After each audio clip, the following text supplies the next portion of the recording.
안녕하십니까, 강찬희 원장입니다. 자, 보통 이제 어떤 사후정 치과 의사들이 그럽니다. 작은 충치 빨리 치료해야 여러분들 돈도 안 들고 안 아파요 그러는데, 한마디로 멍멍이 같은 소리입니다. 그래서 그걸 한번 설명해 드리겠습니다. 그런 치과는 절대 가지 마세요. 그런 치과는 자기가 스스로 과잉 진료합니다라고 학문적으로 자기가 인정하고 있는 거거든요. 그 이유에 대해서 지금도 설명하겠습니다. 여러분도 이걸 보시고 이해가 안 되면 그런 치과를 가시면 되는 겁니다. 자, 충치에는 두 종류가 있습니다. 이게 구멍이 난 충치와 구멍이 나지 않은 충치가 있습니다. 그리고 작은 구멍까지도 나지 않았다고 보고 평가를 하고요. 이럴 때는 약간 이제 치료를 왜 이 기준이 중요하냐면, 구멍이 나는 순간부터 치료, 구멍이 나지 않으면 뭐 양치질을 한다든지 불소도포를 한다든지, 뭐 우리가 어린이한테 실란트 같은 경우도 하긴 하는데, 이제 충치가 작은 곳에서 실란트를 가끔 쓰기도 합니다. 그래서 이렇게 구멍 나지 않은 충치, 구멍난 충치가 있는데, 이게 구멍이 났을 경우는 결국 충치가 계속 진행될 확률이 높고, 또 상아질 깊은 곳까지 썩었을 확률이 크다는 얘기입니다.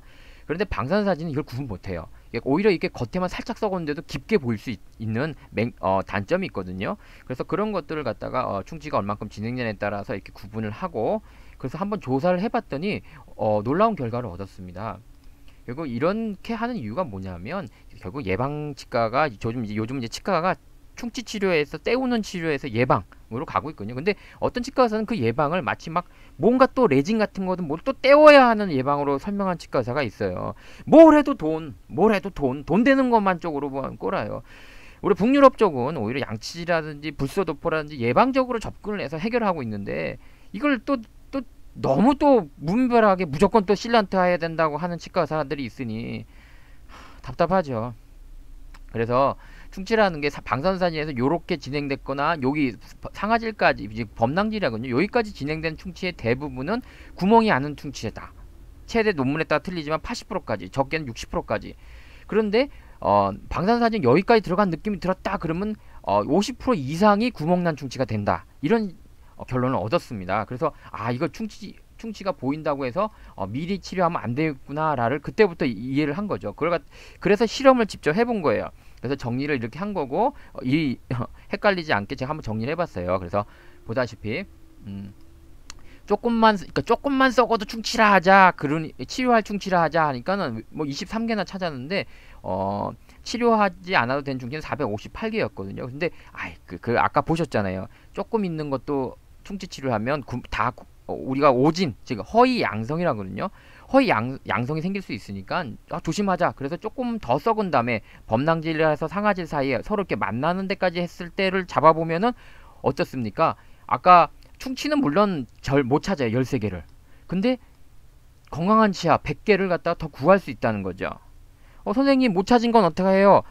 이따 설명하겠지만 다음에 검사하면 되는 거죠. 그래서 그런 것들을 이해하셔야 되고요. 그래서 이걸 갖다 그래프를 좀 그려본 거예요. 그래서 기준점을 갖다가 조금만 썩었을 때보다는 좀 더 상아질까지 좀 더 깊게 썩었을 때를 잡았을 때 의외로 못 찾는 충치는, 그러니까 이쪽은 못 찾는 비율이거든요. 못 찾는 건 조금 덜 찾더라도 이쪽은 억울한 치아를 만드는 거예요. 1 빼기 스페시피시티란 말이 억울한 치아를 덜 찾는다라고 이해를 하시면 됩니다. 그래서 이렇게 많은, 그러니까 조금 덜 찾는 조건 대신 대가로 이렇게 많이 억울한 치아를 구할 수 있다는, 아까 표하고 상명한 같은 내용인 걸 알 수 있습니다. 그래서 이런 것들을 교과서로 이렇게 정리를 한 거죠. 미국 교과서고요. 그러니까 이 교과서를 갖다가 그냥 교과서 나와 있는 거고, 저는 그러니까 그 내용을 갖다가 이렇게 설명을 한 거예요. 사실은 이렇게 설명을 했다가 제가 거짓 선동이 된 거죠. 그래서 제가 이렇게 표까지 만든 거예요. 사실 교과서를 보기 전에 나름대로 제가 만든 거예요. 그래서 비양심치과 의사들이 이렇게 한다는 거지, 양심치과 선생님들은 그럼 이거 모르는데 어떻게 해요? 그게 아니고, 양심치과에서는 이렇게 조금 썩었다 하더라도 크게 문제가 없으면 금리로 이렇게 많이 파야 돼요. 그러니까 좀 이따 하세요. 이렇게 설명하는데 비해서 비양심치과에서는 이거 크게 되면 어떡해, 방사선사진으로는 실제로는 더 클 수도 있어. 물론 그럴 수도 있죠. 근데 그 비율이 작다라는 거죠. 작은 침소봉대 하지 말라는 거죠. 그래서 그런 것들도 설명해 보겠습니다. 보시면 우리가 항상 의사들이 한 말이 그거예요. 10개고 어딘 0개다 그러면 이게 치료할 충치와 치료하지 않아도 되는 부위하고, 그 다음에 치료해야 될 부위하고 서로 이렇게 겹치는 부분이 있어서 그래서 이렇게 헷갈리는 거야 라고 하는데, 멍멍이 같은 소리입니다. 왜냐하면 그 충치 10개가 있는 사람이 어떻게 다 여기에 10개가 다 이렇게 헷갈리게 모여 있을까요? 그렇죠? 결국 진단 기준을 갖다가 문제가 있다는 거죠. 뭐냐 하면, 어떤 선생님은 이 4번을 기준하는 거예요. 쉽게 말해 조금만 썩어도, 그러니까 나는 충치 치료 할 거야. 왜? 이 빨간 부분을 놓치면 안 돼. 이 빨간 부분을 우리는 뭐라 그러냐면 허위 음성이라 그러거든요. 그러니까 오진, 그러니까 놓치는 거예요. 있는 치료를 해야 되는데도. 그래서 큰 소리 치는 거죠. 야, 이거 조그만 거 놓치면 어떡해? 라고 하면서 이제 양심치과 선생님들은 거꾸로 이쪽으로 가죠. 꼭 여기가 아니더라도 이 가운데에서 양심치과 선생님은 좀 더 이쪽으로 가 있어요. 그러면 자, 이 허위 음성, 즉 안 해도 될 거를 많이 이렇게 구할 수 있습니다라고 하면 이 과잉 진료하는 놈들은 여기 그래. 야, 이 새끼야. 여기 이거 안 해도 될 거, 이거 꼭 해야 될 거 니도 놓쳤잖아. 이거 어떡할 거야? 라고 얘기하거든요. 그런데 이렇게 생각하면 되세요. 이런 것들은 충치라는 것은 빠른 진도를 내는 게 아니에요. 그래서 6개월, 1년마다 검사한다면 설사 이것이 잘못되더라도 우리가 찾아낼 수가 있고요. 또 다른 치과에 가서 검사를 할 수도 있고요. 또 제가 계속 설명했듯이 양치를 잘하고 예방 치료를 잘 받게 되면 이 상태에서 그대로 멈출 수도 있거든요. 그래서 꼭 이게 옳다는 게 아니고 선진 치과는 지금 이쪽으로 가고 있는 거예요. 근데 정작 미리 진단 기준을 낮춰서 조금 할 때야 돈도 적게 들고 안 아파요 하는 치과는 무슨 문제가 생기냐면 볼까요? 이 허위 이 양성, 그러니까 허위 양성이라는, 즉 안 해도 될 거를 갖다, 그러니까 이 허위 양성 파트가 이렇게 더 크다는 걸 보셔야 됩니다. 즉 안 해도 될 거를 갖다가 이 사람들은 더 하게 되는 거죠. 진단은 4번. 그러니까 작은 충치도 미래에 돈도 안 들고 좋아요 라고 하는 치과가 있다면 자기네들은 이 허위 음성, 즉 이 오진, 즉 해야 될 거를 놓치는 거를 갖다가 강조하는 거죠. 근데 그러면서 환자들은 설명하지 않는 부위가 뭐냐면, 그런 진단 기준을 갖게 되면 이 그래프상에 보듯이 허위 양성, 즉 안 해도 될 거를 갖다가 해야 돼 라고 진단할 수 있다는 거. 허위로 진단하게 되는 거죠. 지금 지금 오늘 청문회가 열리고 있는데 이런 허위 문제가 아니냐, 이게 문제가 중요하듯이 이런 문제가 생긴다는 거죠. 그래서 작은 흠결에도 이 사람을 뽑을 것인지 아니면 안 뽑을 것인지에 대한 게 청문회라면 똑같이 충치도 그러한 게 있다는 거죠. 그래서 과잉진료, 이게 작은 충치도 하면서 큰 소리 치는 분들은 야, 요 빨간 부분 놓치면 어떡해 라고 하면서 이 자기네들이 실수하는 이 넓은 부위에 안 해도 될 걸 하는 것은 환자들한테 설명하지 않는다는 거죠. 그러면서 반대로 양심치과 선생님들은 거꾸로 허위 음성에 대해서 오진을 할 가능성이 크죠. 볼까요? 이봐, 너네는 거꾸로, 야, 그래? 너네는 여기 허위 양성을 갖다가 허위 음성을 놓치잖아. 해야 될 것도 안 하잖아. 라고 하는데, 충치라는 게 요즘 어떻게 되냐면, 요즘의 개념이 뭐냐면, 호주도 그렇고, 이런 허위 음성이 있다 하더라도, 여기 보다시피 허위 음성이란 뭐냐면, 여긴 조금, 물론 이 기준이 정확한 건 아니지만, 약 상아질 근처보다 조금 넘었다 하더라도, 즉, 요 경계 부분부터, 그러니까는 요 범낭질 요 부위부터 어떤 요 근처에 있다 하더라도, 요 근처를 살짝 넘는다 하더라도 예를 들어서 그것이 바로 빨리 진행되거나 그러진 않는다라는 결론이 나고 있거든요.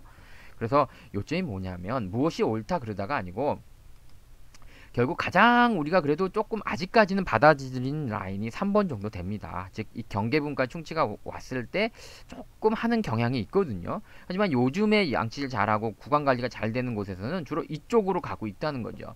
그래서 중요한 것은 절대로 4번, 즉 조금 있는 충치도 미리 해야 돈도 적게 들고 여러분도 안 아파요 라고 하는 치과는 절대 가서는 안 된다는 거예요.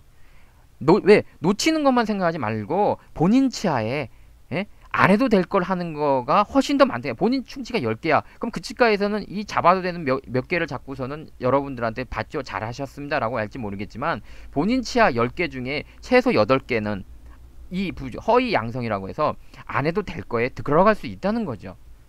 선생님, 그러면 양심치과는 이런 데 큰 거, 이거는 얼마든지 여러분이 불안해? 아무리 봐도 양심치과가 좀 못 보는 것 같아? 그럼 다른 치과에 가서 확인할 수 있는 거 아닐까요? 그 다음에 양치를 열심히 해서 해결할 수 있는 거 아닐까요? 불소도포든 예방치료해서 할 수 있는 거 아닐까요? 얼마든지 여러분이 다른 치과에 가서 한 번 더 세컨드 의견을 들어보고 결정할 수 있는 기회가 주어지지만, 여기는 어떻습니까? 전혀 그런 기회가 주어지지 않지 않습니까?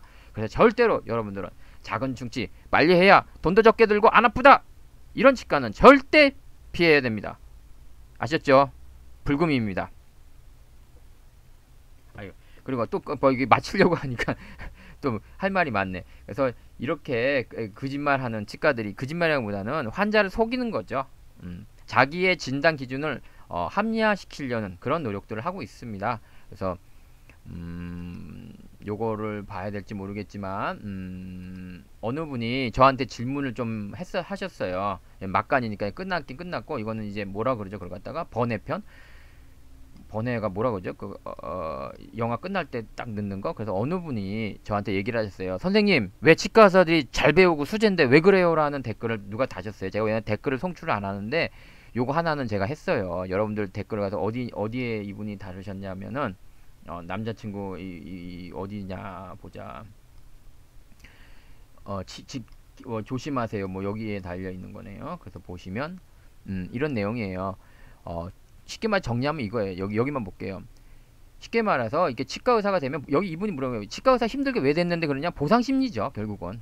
그런데 경쟁이 치열하니까 이게 보상받기 쉽지 않아. 그러니까는 목표 수입 가설이 있어요. 의사들은 내가 요 정도는 해야 되겠다는 게 있거든요. 그걸 채우기 위해서 자신의 지식을 이용해서 어느 정도 좀 진단 기준을 갖다 낮추는 거죠. 옛날 같으면 안 했을 걸. 옛날에 솔직히 임플란트 있을 때는 조그만 충치는 치료도 안 했어요. 그래서 어떤 환자가 많았냐면 치과에서 자꾸 축치 키워서 돈 벌라고 그래. 이런 분들이 많이 왔어요. 의심하는 그 선생님 실력 없다고 거꾸로. 근데 요즘은 작은 충치도 왜 안 해야 돼요? 이렇게 해라고 그러던데 하고 오는 분들이 너무 많다는 거죠. 그래서 자기 합리화로 오히려 이런 분들은 자기가 뭐 억울하다고 생각 안 해요. 언젠가 치료할 건데 뭐가 문제야? 아까처럼 그 작은 중치도 미리 한다 그런 식으로 논리를 갖고 있는 거죠. 근데 공감 능력이 떨어져요. 그러니까 뭐냐면 환자가 동의해서 하는 거고 어차피 이거 뭐 돈 벌려고 내가 서비스를 제공하는 건데 서비스에 동의를 해서 내가 하는데 뭐가 문제야? 이런 식의 게 있는 거죠. 그래서 정리를 하면 힘들게 대학 들어가서 보상받기 힘들어서 다양한 방법 통해서 보상받는데 자본주의 사회에서 뭐가 문제냐는 거죠.